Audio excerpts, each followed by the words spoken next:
weeks since Donald Trump pulled the biggest upset since I was overlooked as head boy and turned the United States into his own private trust fund.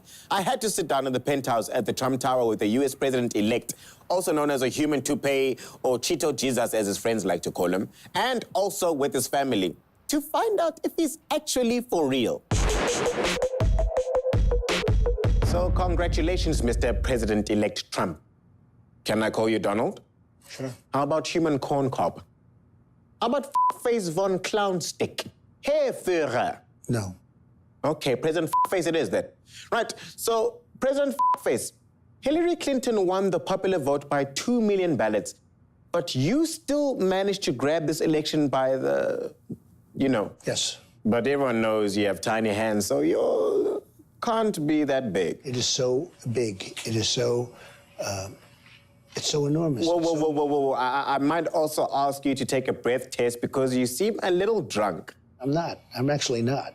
I'm a very sober person. Do you think that the melting of the ice cap in Africa is a result of global warming? No, I think it's a... You know where Africa is, right? No. Thought so.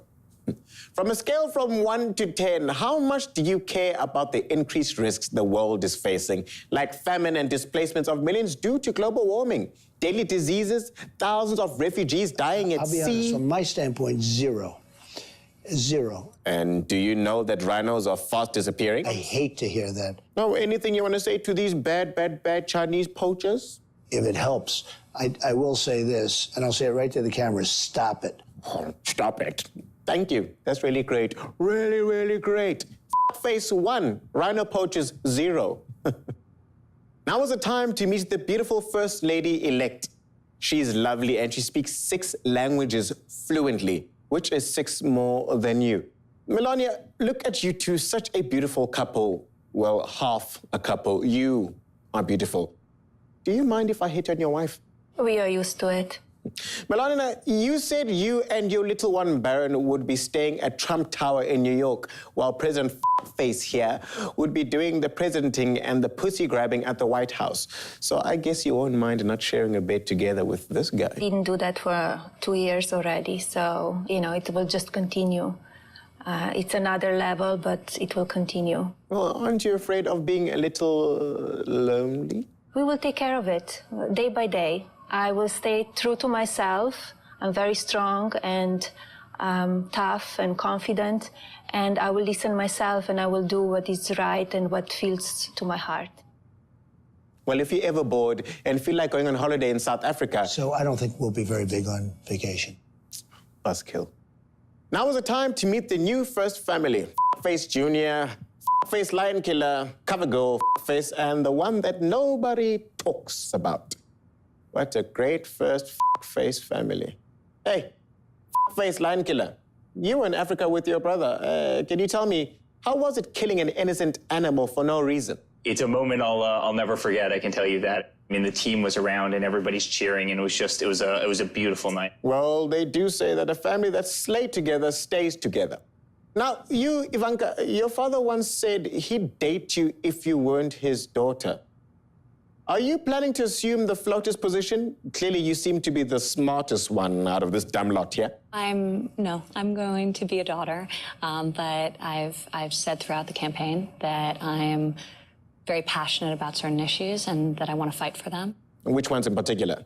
These are things that are very important for me. I'm very passionate about education, really promoting more opportunities for women. I think what Ivanka's trying to say, who cares? Shut the fuck up. The lady's trying to talk. She's the only one that has brains here. Who cares? Who cares? Okay, this interview is fucking over. President Face, you're fired.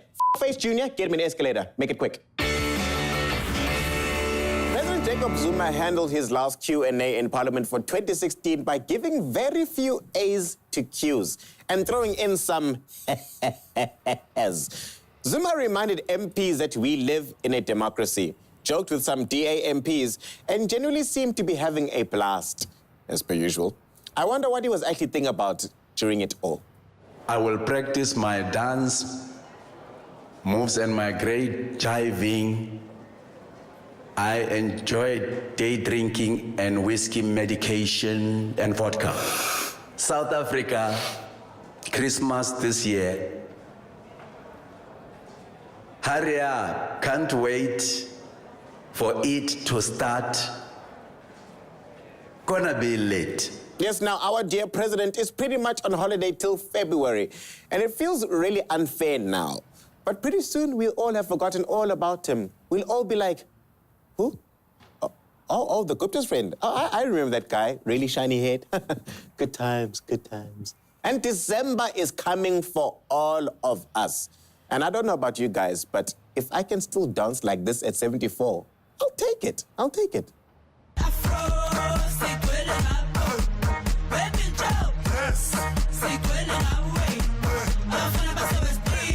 It's funny because when you watch him dance like that, you forget for a minute how he tried to block the state capture report and laughed off his recommendations, and that no matter how anybody feels, he's going to serve out the rest of his presidential term with that smug smile and superior laugh.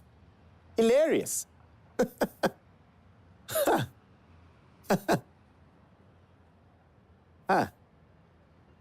Funny. Now, I need you all to be really brave right now because I'm going to talk about something traumatic and scary. I'm going to talk about the Springboks and the end of the Boks' first season under Uncle Tuti, Coach Alistair Coetzee. And it might also be his last season given his record of 8 losses out of 12 tests. Yeah, hi, man. With stats like that, I can only imagine what Tuti himself would think of his overall performance. To be quite honest, I'm quite embarrassed to be in this pretty tricky position. I thought that I could really focus on the progress of my band and just play the bass. Maybe a change of career path is in order? Shame, Tuti. But at least no matter what anyone else says about him, he'll always have his mom on his side. The way he coaches the Springboks.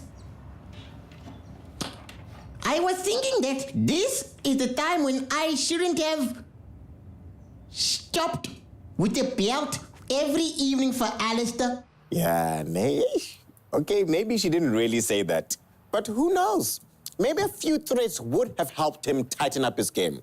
It would be hard to imagine that Coetzee keeps his job since all he's managed to win was a test series against Ireland and East Coast Radio's worst person in the world title. So safe to say, things aren't looking good for Tuti and the Boks. Although there could be a really good name for a band.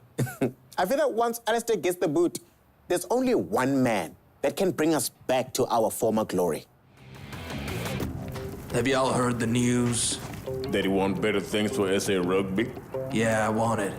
And after 5 days of coaching the Baka, the comeback's on.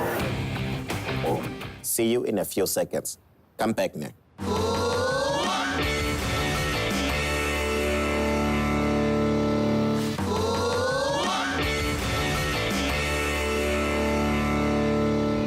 Welcome back to Comedy Central News, the news that always keeps the comedy central. Still to come, a little hilarious history, some scary right-wing European politics, and some very funny times with Dylan Oliver. 28 November 1990. And yes, we had a good year, a fucking awesome year, in fact. Nelson Mandela was released from prison. There he bloody is, man. I can't believe it. This is Wait, is that him? The world's most famous terrorist. Oh, man, he's wearing a bloody suit and got salt and pepper hair. This guy can't harm a bloody fly, man. Namibia finally separated from South Africa, and Germany reunified with itself.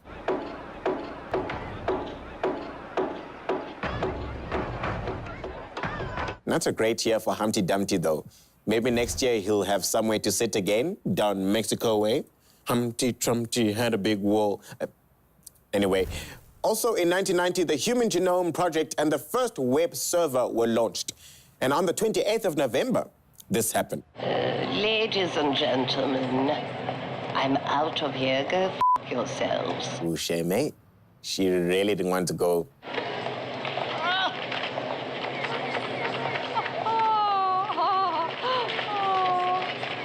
I'm going to kill your children. Ooh. Yeah, that's a scary one there, eh? Now, you may think she was forced to resign because the policies caused mass unemployment for the working class. And now the Conservative Party responds to the latest unemployment figures.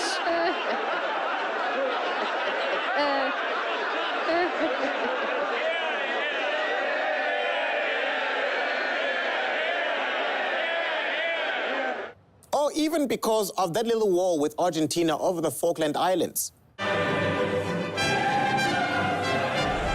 But no, her downfall was mainly because she clashed with her own party by insisting that Britain should keep its distance, economically speaking, from Europe.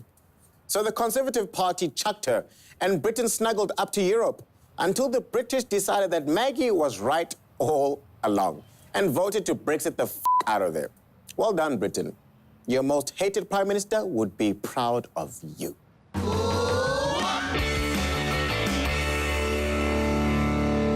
Last week, Barack Obama took his last international trip as US president. It was initially billed as a chance for Obama to say farewells to European leaders. But once Trump won the election, it became more of a please don't freak the hell out tour. But to be honest, perhaps Obama's message fell on deaf ears. Because while the impending Trump presidency has gotten Europe worried, they seriously have their own shit to handle. So let's look at how cartoonists across the continent have tried to explain the numerous versions of a Trumpocalypse that Europe's facing. In the UK, they were Trumping before Trumping became a thing.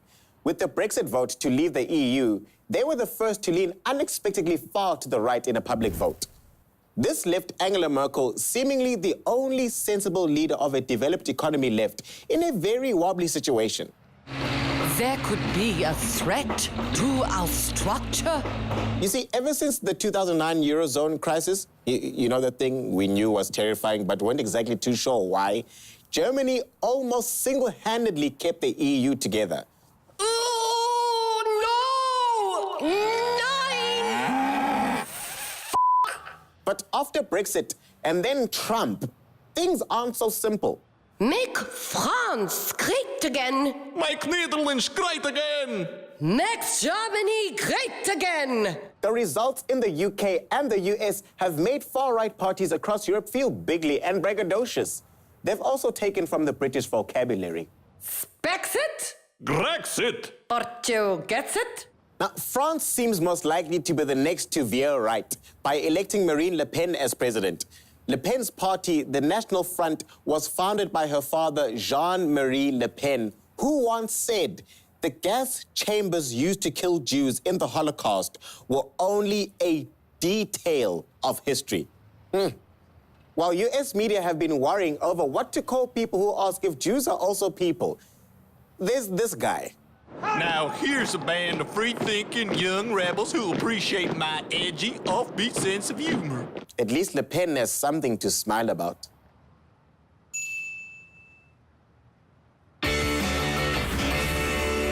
Compadres, you know, in the world in general, we have so many things that we cannot believe because we don't know what the truth is anymore. Especially in the internet, if you just Google something, sometimes you don't know what the truth is amongst all the stuff that's up there. But today we have our sports expert, Dylan Oliver, coming in to help us sort the truth from bullshit. Dylan, hi. Sned Ladla, you well? Are you good? I'm feeling quite good. It's summer, you know, I don't like the winter vibes. The skin gets a bit cracked. And I'm loving this summer vibe. My skin is looking quite beautiful. Yeah, likewise. I see you staying fit as well. You're looking, I see your Instagram, Facebook, Twitter posts, getting it up. I'm getting body butt. Getting buff, can you see? Yeah, you're looking good, my boy. Even my voice is getting buff, eh? Can you hear it, eh? The reason why we have you here today is we need your help to sort out these three headlines so you can tell us the truth from bullshit, but you need to motivate your answer. Okay, I got you. All right, fantastic. You ready? Yeah, what's happening? Cool. Here's our first headline. It says, the latest health fad is donkey cheese. And it's so rare, Novak Djokovic has bought up an entire world supply for a year. What do you think about that? Okay, so the story sounds ludicrous, but I'm going to say true. I'll tell you why. I know in sports, there's always some very interesting things that happen. I don't know if you guys recall 2010 Football World Cup. We had Paul the Octopus he was predicting results. Yes. Yeah, and he said Bafana's not gonna, and then that happened, right? And then we also had the Mexican coach in 2014. He said his players can't have sex at all, so they can perform on the field but not off the field, right? So for this reason, I'm gonna say it's true because Novak just got pipped as world #1. So he's second. He's trying to get back onto the bandwagon, trying something different. Donkey protein in the cheese for sure. Definitely gonna take it. Your argument sounds quite sound there. I'm liking it. But you are absolutely correct, Guy. I don't know where you get information from. You're clearly an expert. Because this cheese, this donkey cheese, can currently only be found in Serbia, in this little rural farm area. And this donkey cheese has actually got a lot of protein and is 60 times more vitamin C than ordinary cow's milk. Bafana, we are gonna get you that donkey cheese protein, my guys, to make sure you're strong. Donkey cheese, Bafana.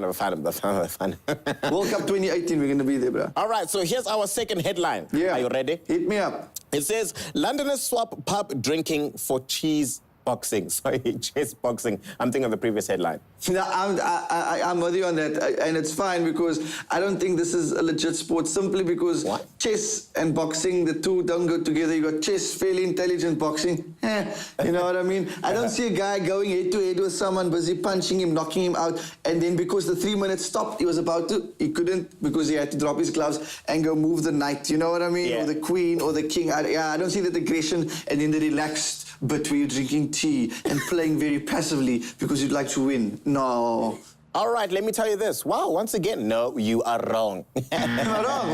What's the deal? What's the deal here? Yes, you're wrong. This is actually a real thing, guy. I actually can't believe it's still real. Obviously, I knew the information before, but it is real. I'm kidding, I didn't know the information. But a recent survey of how Londoners spent their nights out found that the biggest activity on the increase was chess boxing. So people were leaving pubs and were going, let's go chess box. And players compete in alternating 3-minute rounds of chess, and then boxing. So like you'll be busy playing chess and like, ding, ding, ding, 3 minutes up, let's go boxing. Yeah, it's weird. I blame Brexit. I blame Brexit for all of this. The fact that they haven't won a football World Cup, England, or a cricket World Cup recently. They need titles, so they're saying chess, boxing, let's make it one. I'm not sold. I'm disappointed, man. I think they're onto something here. But here's our last headline. Are you ready? Yeah, what's up? Undertaker's deadly serious about grave digging championship. They're deadly serious, right? I'm deadly serious about this. I think this is true because I can see them actually jumping into a hole or busy digging to see how fast they can go to make sure they get turned over. So yeah, I'm gonna say it's legit.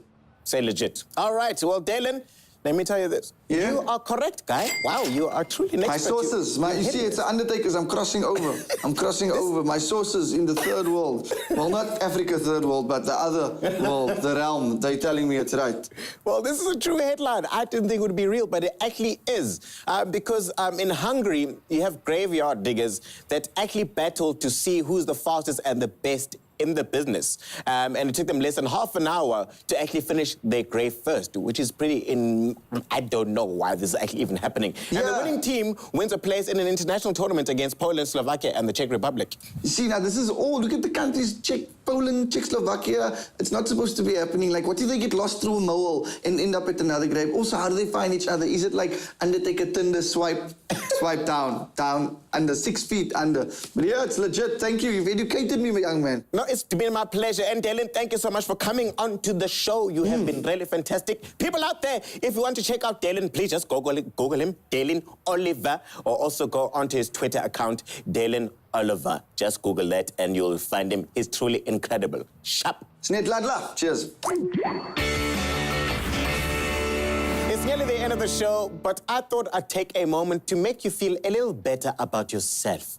I just want to take a moment to show you that sometimes even the very best dancers take a tumble.